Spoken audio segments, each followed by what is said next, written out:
Hey guys, welcome back to another Bias FX2 tone video. Today we're going to be taking a look at Silvera from Gojira's 2016 album Magma. This suggestion comes from Logan Blackburn, so thank you very much Logan. Let's get into it. So first things first, we need to take a listen to the track itself. So let's head over to Spotify and take a listen.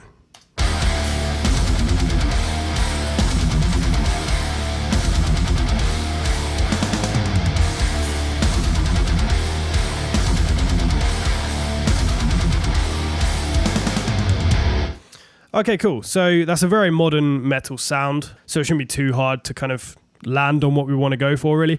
Cool, right, let's head over to Logic and Bias FX, and let's dive straight into the amps that we have to choose from. Obviously, we're going to go straight for the high gain. Let's just try a few of these out.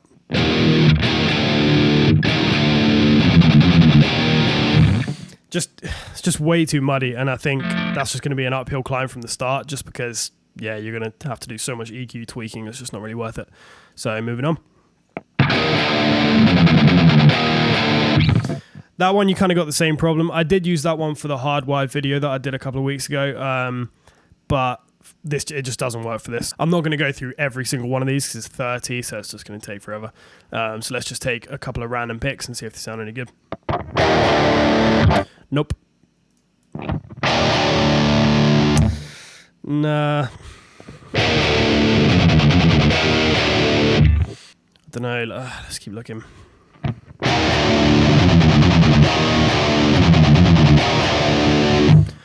That sounds, I think that's about as good as we're going to get in terms of like purely just the amp choice. Obviously, there's a lot of parameters to work with as you go on. So let's just settle with this one. I think a part of this is just kind of choosing an amp and then just kind of going from there. Otherwise, you can just choose forever. Cool, let's dive into the amp parameters. I'm going to decrease the bass a bit, but only slightly just because you want a bit of bass in there. You don't want it to be too...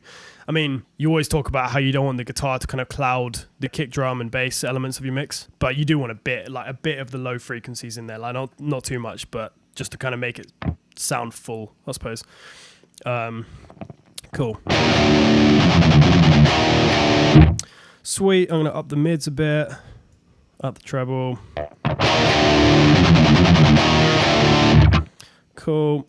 And obviously we can come back to this section because things that we're going to do to the signal later on might affect what we've already done. So we might come back. We'll just see how we go.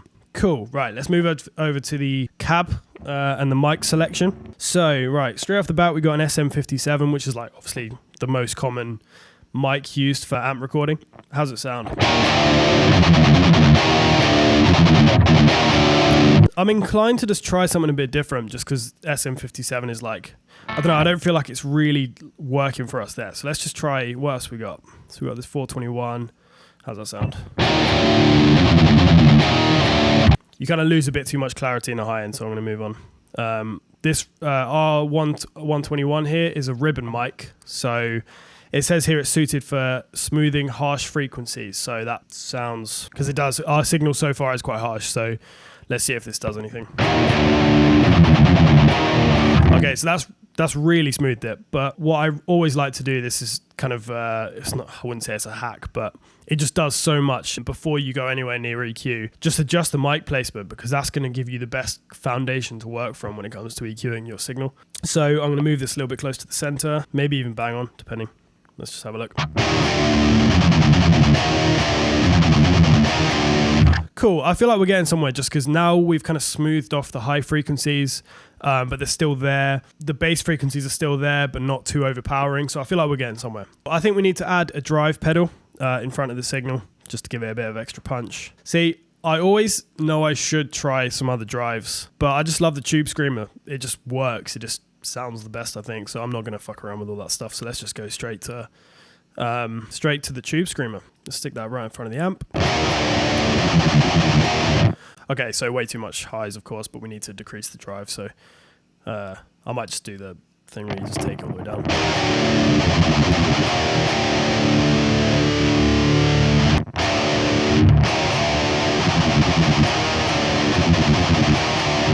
I might just leave that there for now. Right, so let's just play it along with the track on Spotify, just to see where we're going, because you don't really want to keep tweaking your sound without a reference. Otherwise, you can veer off a path and just kind of completely mess up your signal without even wanting to. So let's just play along with the track.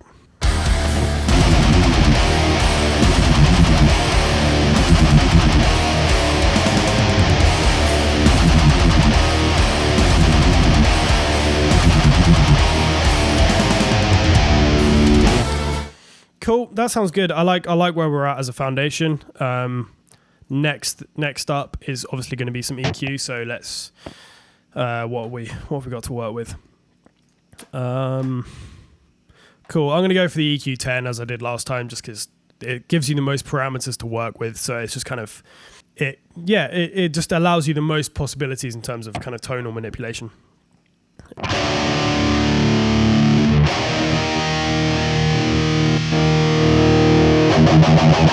Yeah, that 500 hertz mark is always a bit kind of naff, so I'm going to take that down a little bit.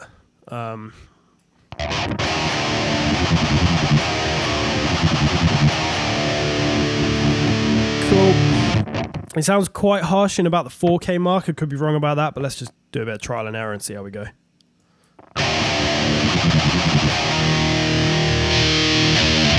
Yeah, so obviously when you put it up, it's always going to sound harsher, but when you boost it a bit, you can sort of like just kind of, you can exaggerate the thing that you think you're hearing just to make sure it is the thing that you think you're hearing, if that makes sense.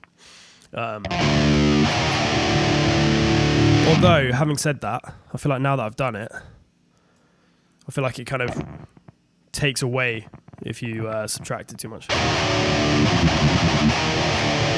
I'm just going to leave it there. Well, the 4K bit anyway. I'm just going to have a bit of a play around with all these parameters because I don't need to sort of talk you through. You can sort of see what I'm doing. So,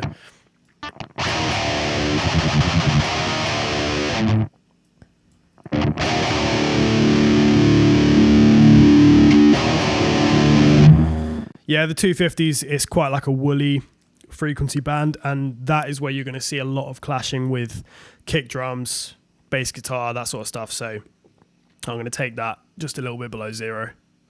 210.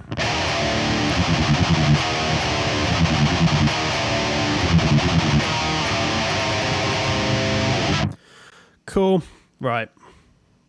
I'm not sure. It kind of sounds as if it's a bit harsh in the highs, so I might just see where we're at with 8K.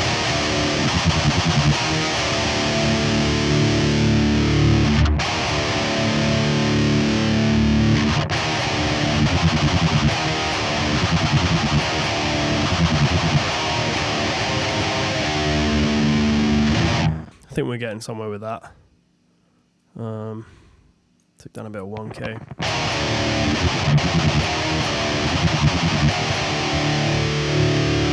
Might just head back over to the drive for a minute and just decrease the tone knob a bit.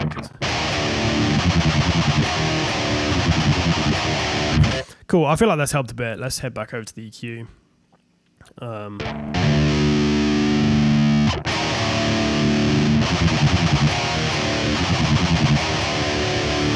Cool, I feel like we're getting somewhere. I really like that kind of scooped EQ where you've got kind of like quite high in the lows and also quite high in the highs, but not so much scoop that you take away from like the character of the guitar.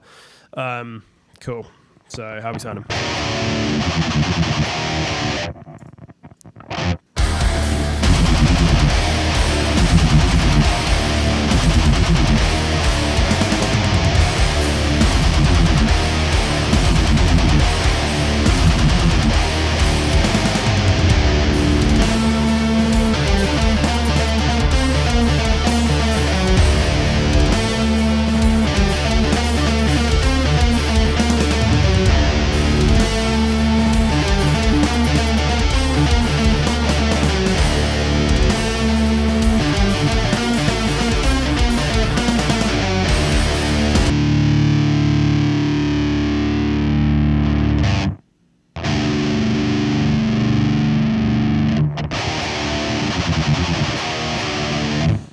Cool, just a couple more EQ tweaks and I think we're there.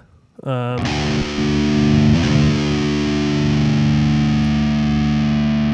not going to touch 120 actually because I feel like that's quite instrumental to the signal.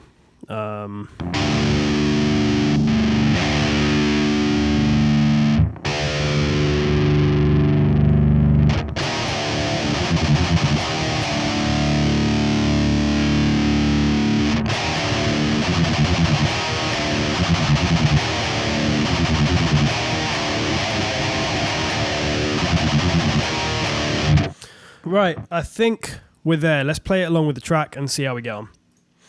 Right, here we go.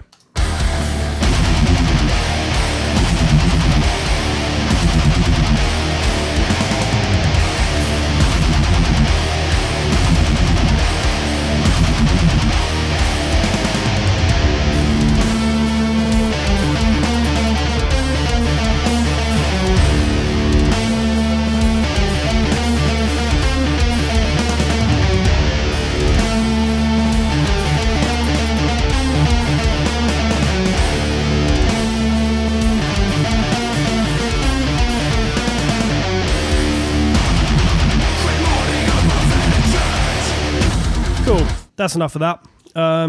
Right, I'm going to leave it there. Thank you very much for watching, guys, as ever. Make sure you like this video if you found it useful. Comment below with suggestions for the next tone video. Subscribe if you want to see more.